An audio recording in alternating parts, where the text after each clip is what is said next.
Hi friends, hair YouTube ചാനലിലേക്ക് എല്ലാവർക്കും സ്വാഗതം. ഇന്ന് ഞാൻ തയ്യാറാക്കാൻ പോകുന്നത് ചക്കപ്പായസമാണ്. ചക്കപ്പായസം തയ്യാറാക്കാൻ 20 ചക്കച്ചുള എടുത്ത് ഞാൻ അരിഞ്ഞു വെച്ചിട്ടുണ്ട്. അത് നമുക്ക് വഴട്ടിയെടുക്കാം.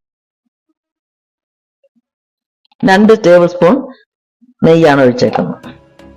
ഉരുകിയിട്ടുണ്ട്. നമുക്ക് ചക്ക ഇട്ട് കൊടുക്കാം.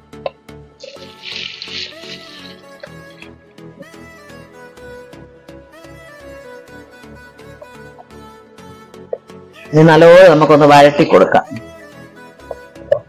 ചക്കയ്ക്കകത്തുനിന്ന് വെള്ളമൊക്കെ ഇറങ്ങിയിട്ട് ആ വെള്ളം ഒന്ന് പറ്റിയതിന് ശേഷം വേണം നമുക്ക് ശർക്കര ഒഴിച്ചു കൊടുക്കാൻ. ചക്ക നല്ല വെള്ളം എല്ലാം പറ്റി നല്ല വഴന്ന് വന്നിട്ടുണ്ട്. നമുക്ക് ഇനി ആവശ്യത്തിന് ശർക്കര ഒഴിച്ചു കൊടുക്കാം. ഞാൻ ശർക്കര നേരത്തെ പാനിയാക്കി വെച്ചതാണ്. നമുക്ക് ആവശ്യത്തിന് ഒഴിച്ചു കൊടുക്കാം. ചിലർക്ക് മധുരം കൂടുതൽ വേണം, ചിലർക്ക് മധുരം കുറവ് വേണം.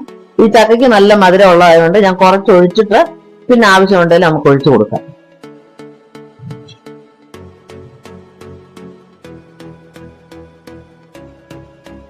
എല്ലാം ഒന്ന് പറ്റിയിട്ടുണ്ട്. ഇനി നമുക്ക് തേങ്ങാപ്പാൽ ഒഴിച്ചു കൊടുക്കാം. 1 മുറി തേങ്ങയാണ് ഞാൻ എടുത്തേക്കുന്നത്. അതിന്റെ പാലാണ് എടുക്കുന്നത്.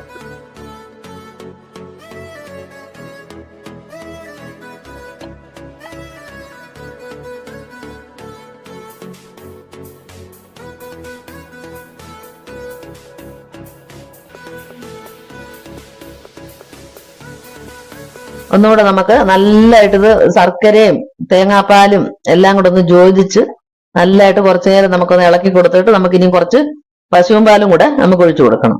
ഇതൊന്നുകൂടെ നല്ലതായിട്ടൊന്ന് കുറുകി വരട്ടെ. തേങ്ങാപ്പാൽ ഒഴിച്ച് ശർക്കര എല്ലാം കൂടെ ഒന്ന് ആയിട്ടുണ്ട്. കുറച്ച് ഇച്ചിരി ഒന്ന് തണുത്തതിന് ശേഷം നമുക്ക് പശുവിന്റെ പാലൊഴിച്ച് നമുക്ക് ഇളക്കി ഒന്നുകൂടെ ചൂടാക്കി പിന്നീട് എടുക്കാം. ഞാൻ തീ അങ്ങ് ഓഫ് ചെയ്യുകയാണ്. എന്നിട്ട് ഏലക്കയൊക്കെ പൊടിച്ചോണ്ട് വരുമ്പോഴത്തേന് ഒന്ന് തണുക്കട്ടെ. 1 സ്പൂൺ നെയ്യ് ഒഴിച്ചു കൊടുക്കാം.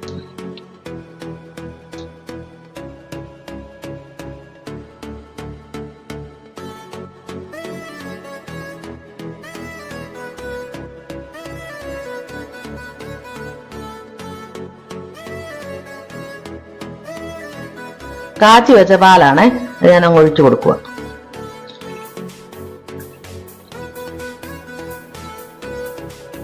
ഇനി നല്ലതായിട്ട് നമുക്ക് തിമ്മി തീ ഇട്ടുകൊണ്ട് നമുക്കൊന്ന് ഇളക്കി കൊടുക്കാം. ചുക്കുപൊടി ഇച്ചിരി ഇട്ട് കൊടുക്കുകയാണ് ആവശ്യത്തിന്.